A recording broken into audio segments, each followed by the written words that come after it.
மனம் என்றைக்கும் சீராகவும் தெளிவாகவும் இருந்தால்தான் நம்முடைய எண்ணங்களும் செயல்களும் செயல்பாடுகளும் சிறப்பாக அமையும். ஆதலால் மனதை சீராக வைத்துக் கொள்வதற்கான தகவல்களை நம்மோடு பகிர்ந்து கொள்ள இருக்கிறார் டாக்டர் நம்பி அவர்கள். நிகழ்ச்சியில் நிறைவு பகுதியாக வரவிருப்பது மனமே மனமே.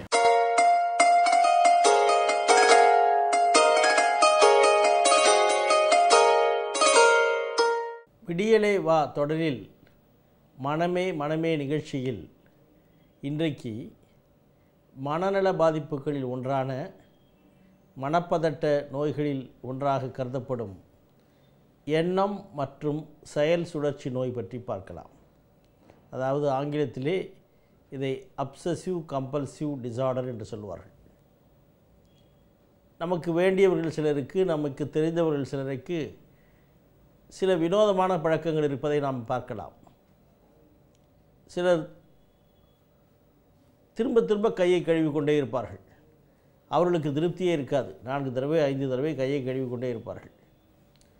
சில பேருக்கு கதவை பூட்டிவிட்டால் அந்த பூட்டை திரும்ப திரும்ப போய் வந்து அதை சரி செய்துவிட்டு பார்த்து கொண்டே இருப்பார்கள். பூட்டி விட்டோமா என்ற ஒரு சந்தேகம். திரும்ப திரும்ப வந்து அதை சரிபார்த்து கொண்டே இருப்பார்கள். சில பெண்கள் அடுப்பங்கரையிலே கேஸ் அடுப்பை மூடிவிட்ட பிறகு அதை மூடிவிட்டோமா என்று திரும்பவும் வந்து செக் பண்ணி கொண்டே இருப்பார்கள். இப்படி பல பேரை நம்முடைய பார்க்கலாம். இவர்களுக்கெல்லாம் ஒரு வினோதமான ஒரு பிரச்சனை இருக்கிறது என்றுதான் பொருள். அதைத்தான் இந்த நோயின் அடையாளமாக கருதுகிறோம். இந்த நோயினுடைய, அதாவது நோய் என்று சொல்வது மனநல பாதிப்பினுடைய 2 பக்கங்கள். ஒன்று, ஒரே எண்ணங்கள் திரும்ப திரும்ப வந்து மனதை ஆட்டி படைக்கின்ற நிலை. அதை மாற்றுவதற்காகவோ அல்லது குறைப்பதற்காகவோ அல்லது மனப்பதற்றத்தை குறைப்பதற்காகவோ ஒரே செயலை திரும்ப திரும்ப செய்து கொண்டிருக்கிற ஒரு நிலை. ஆகிய இந்த 2ம் சேர்ந்து பெரும்பாலானவர்களுக்கு இருக்கும். இதைத்தான் எண்ணம் மற்றும் செயல் சுழற்சி நோய் என்று சொல்கிறோம். செயல் சுழற்சி நோய் என்று சொல்லும் பொழுது அந்த எண்ணம் திரும்ப திரும்ப வந்து அவர்கள் மனதை ஆட்டி படைக்கும். பெரும்பாலும் அந்த எண்ணம் அவர்களுக்கு பிடித்தமானதாக இருக்காது. அவர்கள் அதை தேவையில்லை என்று ஒதுக்க நினைப்பார்கள். அது அவசியமற்றது என்று நினைப்பார்கள். அசிங்கமானது, அது நம்ம அருவருக்கத்தக்கது, எனக்கு வரக்கூடாது என்று நினைப்பார்கள். அதையும் மீறி திரும்ப திரும்ப அந்த எண்ணங்கள் அவர்கள் மனதை வந்து ஆட்டி படைக்கும். இப்படி ஆட்டி படைக்கும் பொழுது அவர்களை அது கட்டுக்குள் வைத்துக்கொள்ளும். இவருடைய கட்டுக்குள் இல்லாமல் அந்த எண்ணம் இவர்களை கட்டுப்படுத்தி வைக்கும். அதிலிருந்து மீள்வதற்கு அவர்கள் வழி தெரியாமல் தவிப்பார்கள், பதட்டப்படுவார்கள், வருத்தப்படுவார்கள், வேதனைப்படுவார்கள். பெரும்பாலும் இந்த மாதிரி ஆட்டி படைக்கிற எண்ணங்கள் ஒரு தனி நபருக்கு இருக்கும் பொழுது மற்றவர்களுக்கு தெரிவது, மிகவும் வெளியே தெரிவது அபூர்வம். தனக்குத்தானே அவர்கள் அவஸ்தைப்பட்டு கொண்டிருக்கிற நிலையைத்தான் பார்க்கலாம்.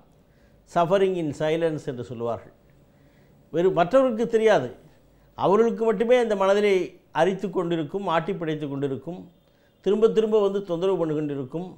மற்ற வேலைகளிலே அவர்களை ஈடுபடுத்த முடியாது. கவனம் எல்லாமே இதன் வேலையிலே இருக்கும். எப்பொழுது பார்த்தாலும் அல்லது ஒரு நாளிலே பல நேரங்களிலே பல மணி துளிகள் அந்த எண்ணங்கள் திரும்ப திரும்ப வந்து இவர்கள் மனதை ஆட்டி படைக்கும். அச்சிச்சி அதை வரக்கூடாது என்று நினைத்தாலும் மேலும் மேலும் அது வந்து தொந்தரவு பண்ணும். இப்படிப்பட்ட ஒரு துயரமான ஒரு சூழல் இந்த எண்ணம் மற்றும் செயல் சுழற்சி நோயில் இருக்கிறது.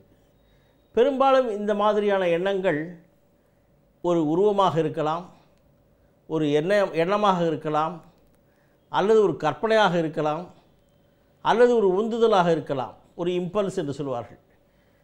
ஆக இதில் எதிர் வேண்டுமானாலும் இருக்கலாம்.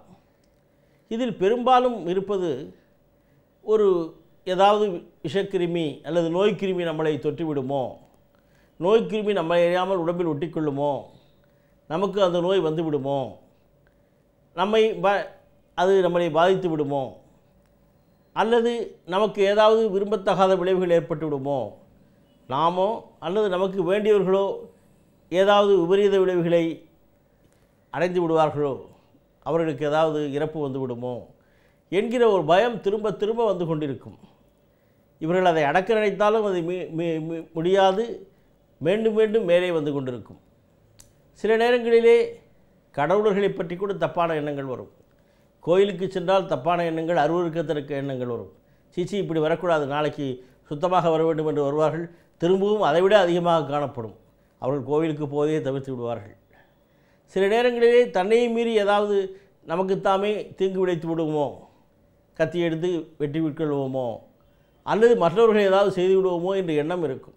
இவர்களுக்கு எண்ணம் தான் இருக்குமே வெளியே செயலில் இவர்கள் மாட்ட முடியாது, காட்ட மாட்டார்கள். பயம் இருக்கும். ஆனால் அந்த எண்ணம் அவர்களை அதிக அளவுக்கு உபத்திரவம் செய்து கொண்டு அவர்களுடைய அன்றாட அலுவல்களை பாதிக்கக்கூடிய ஒரு மனநல பாதிப்பாகவே இருக்கும். இது எண்ணம் சார்ந்த ஒரு நிலை, அப்சஷன் என்று சொல்லுகிற அந்த எண்ணம் சுழன்று வந்து இவர்களை சித்திரவதை செய்து கொண்ட ஒரு நிலை.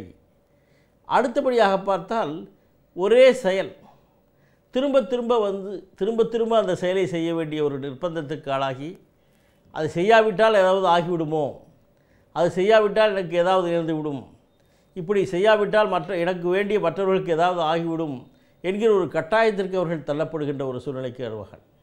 அது செய்யாவிட்டால் ஒரு பதட்டம் வரும், பயம் வரும், திகில் வரும், ஏதோ தப்பு செய்து விட்ட மாதிரி உணர்வு வரும். அது செய்தால் தான் நிம்மதி என்கிற நிலை வரும். ஆனால் செய்தாலும் திரும்பவும் நிம்மதி வராது, மீண்டும் மீண்டும் செய்து கொண்டிருப்பார்கள். சில நேரத்தில் சில பேர் திரும்ப திரும்ப கையை கழுவிக்கொண்டே இருப்பார்கள்.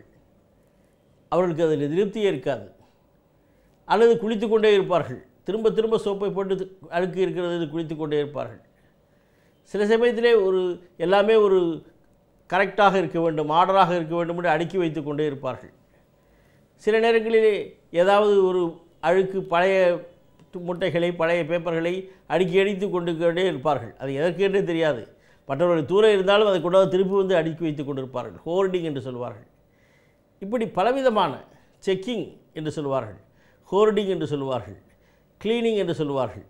இப்படி பலவிதமான ஒரு காரியங்கள், திரும்ப திரும்ப ஒரே காரியங்கள் செய்ய வேண்டிய ஒரு துர்பாக்கிய நிலைக்கு அவர்கள் தள்ளப்படுவார்கள். அது செய்யாவிட்டால் அதாவது ஆகிவிடும் என்கிற ஒரு நிலை வரும். இந்த மாதிரி இரண்டும் சேர்ந்து இந்த எண்ணங்களும் செயல்களும் திரும்ப திரும்ப ஒரு மனிதனை வந்து ஆட்டி படைக்கின்ற ஒரு நிலைக்குத்தான் எண்ணம் மற்றும் செயல் சுழற்சி நோய், அதாவது ஆங்கிலத்திலே அப்சசிவ் கம்பல்சிவ் டிசார்டர் என்று சொல்வார்கள். இது மிக சாதாரணமான ஒரு நோய், பரவலாக காணப்படுகிற நோய். 100ல் 2 பேருக்கு இது இருக்கிறது.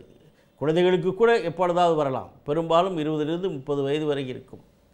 இது இருப்பவர்கள் இது ஒரு நோய் என்று தெரிந்து கொள்வதற்கே பல காலம் பிடிக்கும். இது ஒரு மனநல பாதிப்பு. இதற்கு சரியான சிகிச்சை முறை இருக்கிறது. மருந்துகள் மூலமாகவும் சரி பண்ணலாம். காரணம் என்றால் இந்த நோயின் முக்கியமான ஒரு காரணம் மூளையில் இருக்கிற சில ரசாயன பொருட்களின் மாற்றங்கள். குறிப்பாக சொல்ல வேண்டுமானால் மூளையிலே செரோட்டோனின் என்கிற ஒரு ரசாயன பொருள் இருக்கிறது எல்லோருக்கும். அந்த செரோட்டோனின் சில பேருக்கு குறைவாக ஆகிவிடுகிறது. அந்த செரோட்டோனின் அளவு குறைவாக இருப்பதால் இந்த நோய் வருவதாக கருதப்படுகிறது. இதற்கு மருந்து மட்டுமல்ல, மற்ற நடத்தை விதை மனவழி பயிற்சிகளும் பிஹேவியர் தெரப்பி என்று சொல்வார்கள், அல்லது காக்னிட்டிவ் பிஹேவியர் தெரப்பி என்று சொல்வார்கள். அவைகளின் மூலமாகவும் இதை சரிபடுத்த முடியும். ஆக திரும்ப திரும்ப ஒரே எண்ணங்கள் வந்து கொண்டு திரும்ப திரும்ப ஒரே காரியத்தை செய்து கொண்டு அவஸ்தைப்பட்டு கொண்டிருக்கிற இந்த நிலைக்குத்தான் எண்ணம் மற்றும் செயல் சுழற்சி நோய் என்று பெயர். இது ஒரு மனநல பாதிப்பு. இதற்கு தீர்வு இருக்கிறது. இதற்கு நிச்சயமாக ஒரு பரிகாரம் இருக்கிறது என்பதை புரிந்து கொண்டு சரியான மனநல மருத்துவ உதவியை நாட வேண்டும்.